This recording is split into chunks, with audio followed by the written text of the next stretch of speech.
Alors encore une question très intéressante, c'est surtout une question d'actualité. Hein. Je sens bien que en France là vous souffrez. J'allais dire de la neige, mais je sais pas, mais vous souffrez de la pluie, ça c'est sûr. La question, je voulais avoir quelques avis et conseils pour l'achat d'une veste imperméable pour les sorties pluvieuses qui nous attendent en Bretagne. Moi je suis moitié breton donc je vais pas me moquer de toi, je compatis pleinement. Tu me dis, tout en restant dans des prix raisonnables, vraiment pratiques au niveau des poches. Merci d'avance et force à vous pour vos sorties du week-end. Les Bretons, ils sont toujours péchus.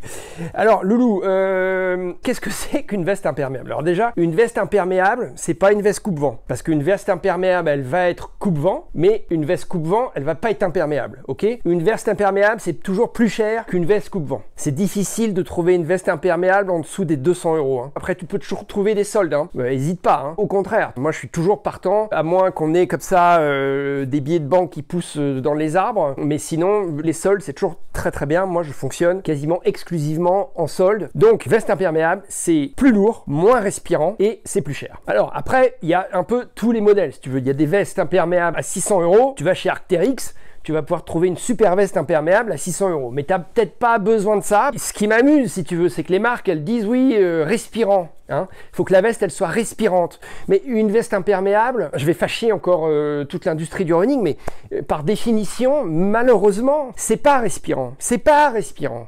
Ils font des efforts, hein, mais c'est pas respirant. Alors, ce qui est bien, quand même, c'est que certains modèles, mais c'est pareil, tu montes le prix, tu as des ouvertures ici, sous les bras. C'est une veste à 401 au moins, voilà. C'est en partie parce que c'est Arc'teryx, mais c'est aussi parce que c'est sérieusement imperméable, ça. Hein. Et alors, regarde, sous les bras, tu vas le voir, tu vois. Ce que tu fais quand tu cours, que tu as bien chaud, hop, et ben tu ouvres ça sous tes bras, voilà. Et comme c'est sous les bras, si tu veux, a priori, ça va pas te mouiller. Toute la chaleur dégagée par ton corps, elle va pouvoir se dégager et tu vas pas finir en eau. Parce que sinon, la chaleur de ton corps, elle est prisonnière et elle s'évacue pas et donc il y a de la condensation et donc tu finis, c'est le sauna si tu veux, tu finis en eau à l'intérieur. Alors toi qui voulais pas être mouillé, hein, c'est pas très malin. Voilà, pense à ça, ça c'est une idée. Hein. Après, une veste imperméable, Loulou, il faut quand même avoir conscience d'un truc, tu ne vas pas courir sous une pluie intense. Tu peux te retrouver sur une course, à un moment donné, à devoir subir une grosse averse. Ça m'est arrivé, notamment sur le Mont Blanc. Et ben qu'est-ce que tu fais? Tu mets ta grosse veste imperméable solide. Moi, j'avais plutôt un truc comme ça, hein, pour me protéger d'un temps de montagne ou un temps de Bretagne, parce que les pluies en Bretagne, le crachin breton, à la limite, ça va peut-être pas te faire mal, mais une bonne grosse averse qui dure longtemps, tu vas finir trempé, mais trempé jusqu'aux os, si tu veux, tu vois, si tu continues à courir. Il faut évidemment une veste pour te protéger, voilà, mais si tu as une énorme averse, tu vas pas continuer à courir. Tu vas trouver un abri le plus vite possible et tu vas y rester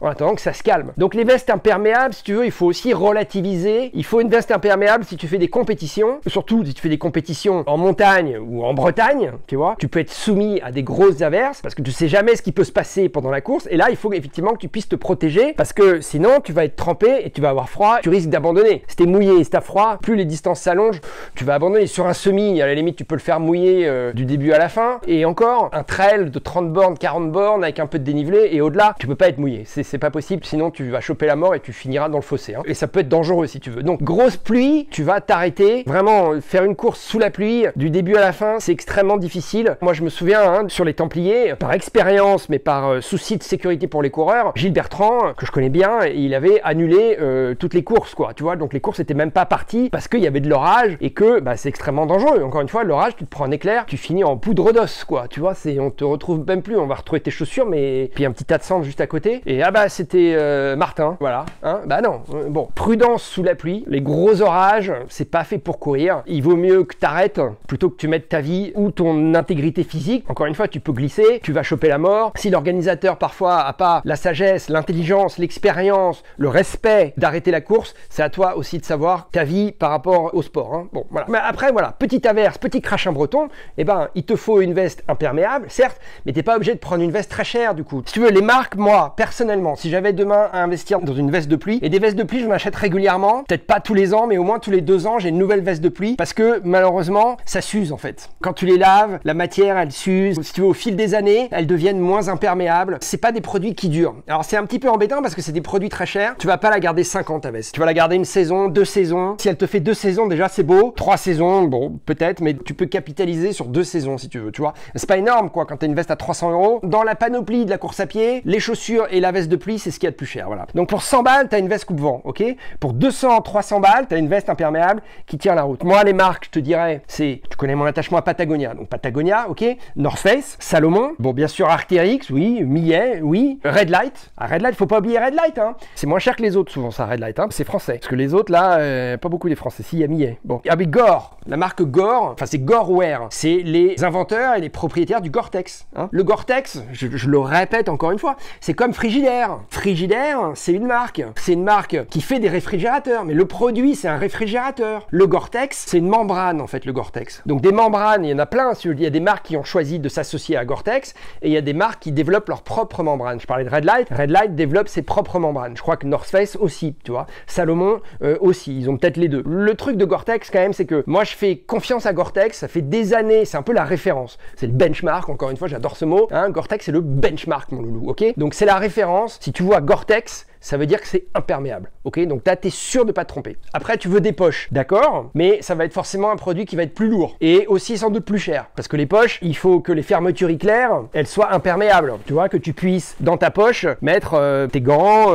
tes clés, ta carte de crédit et que ça soit pas trempé. Donc, tu vois, il y a des rajouts, la fermeture éclair, c'est pas une fermeture éclair banale, donc c'est plus cher. Voilà, plus tu as de détails sur la veste, plus c'est cher. À la limite, est-ce que tu as vraiment besoin de ça? Encore une fois, c'est pas de la randonnée que tu fais, c'est du trail running. L'alternative des poches, c'est d'avoir un sac à dos. Parce que dans le sac à dos, surtout si tu envisages de courir un peu sous la pluie, tu mets tes affaires dans un sac plastique, donc le sac à dos il sera mouillé, mais les affaires dans le sac plastique elles seront pas mouillées, ok? Donc moi je te conseille de faire ça. Le problème des poches, c'est que ce que tu vas mettre dans les poches, tu vois, ça va pas être calé dans la poche. Je fais pas de la pub pour Arc'teryx, mais là la poche elle est grande, bah donc du coup si je mets des gants, si je mets des clés, ça va faire gling gling gling gling gling, c'est pas génial. Si le ciel me tombe sur la tête, j'arrête de courir moi souvent, tu vois. Mais moi je mettrais pas une veste Nike ou une veste Adidas sur un gros trail, je ferais confiance plutôt aux marques de montagne. Moi, j'ai jamais porté de veste Nike de pluie, j'ai jamais porté de veste ASICS de pluie, j'ai jamais porté de veste New Balance de pluie. Les marques de running, pour moi, c'est les chaussures, les shorts, les t-shirts. Mais après, pour l'outdoor, la pratique du trail running en milieu naturel qui potentiellement est dangereux, enfin est hostile, je fais confiance plutôt aux marques de montagne que je t'ai citées. Une veste normale de la marque de Kilian Jornet, c'est 220. C'est correct, quoi. Mais après, il y a des soldes, hein. Puis je te dis, va voir chez Red Light, hein. Mon copain Benoît Laval, il fait des très bons trucs, hein. Voilà. Fais confiance à ces marques-là. Fais confiance aux marques de montagne. Moi, je ferai pas trop confiance aux marques de pure running. Quand tu fais un marathon en ville, je veux dire, si l'orage il se durcit et que la foudre elle tombe au milieu du parcours, tu rentres dans un magasin, tu vas à la boulangerie, le bar tabac, je veux dire, tu vas au kebab, tu vas chez McDo. Quand tu es en pleine pampa et qu'il n'y a rien, il faut que tu aies une veste d'outdoor, loulou. Quelles sont les marques qui font des vestes d'outdoor? C'est les marques de montagne. Tu vas voir chez les marques de montagne que je t'ai citées et tu regardes au niveau des prix. Plus le prix va être élevé, plus ça va être une veste avec des options, des poches. Des poches. Te prends pas trop la tête, hein. Souvent t'as deux poches, hein. T'as une poche à droite, une poche à gauche, hein. C'est ça, c'est ça, c'est ça. Compressport, je ferais confiance à Compressport. C'est un peu cher. À partir du moment où Compressport, c'est les rois de la compression, c'est assez technique quand même la compression. Je leur fais confiance dans le développement d'autres produits. D'ailleurs, je trouve ça très bien pour cette marque suisse, je le rappelle, qui se soit lancée dans d'autres produits. Moi, j'ai un sac à dos, par exemple Compressport, qui a rien à envier au sac Salomon. Ouais, j'exagère un petit peu, mais c'est un sac de très très bonne qualité, si tu veux, tu vois. Donc, je fais confiance à Compressport. Par contre, au niveau du prix, essaie de voir s'ils ont des soldes parce que ça va être un petit peu cher. Hein. Bah oui, voilà, ton truc c'est les poches là. Bah loulou, c'est deux poches là. T'as pas 300 000 options. Hein. Et Gore, j'ai oublié, pardon. Si, la seule marque qui n'est pas une marque de montagne à laquelle je ferais confiance, c'est Gore. Gorewear. Voilà, c'est marqué nulle part que c'est Gore. Là, si c'est marqué là, mais tu vas pas forcément le voir. Ça c'est Gore. Et là, je leur fais super confiance parce que inventeur du Gore-Tex quand même. Va voir chez Gore. Hein. Voilà, va voir chez toutes les marques de montagne, outdoor et chez Gore. Veste de montagne, veste de montagne. Les mecs ils savent de quoi ils parlent. Hein, les orages de Bretagne, c'est du niveau 2. Les orages en montagne, c'est du niveau 1, ok? Qui peut le plus, peut le moins. Si tu résistes à un orage de montagne, tu résisteras à un orage en Bretagne. Hein, c'est l'adage du jour, ça. Allez, clap de fin, merci.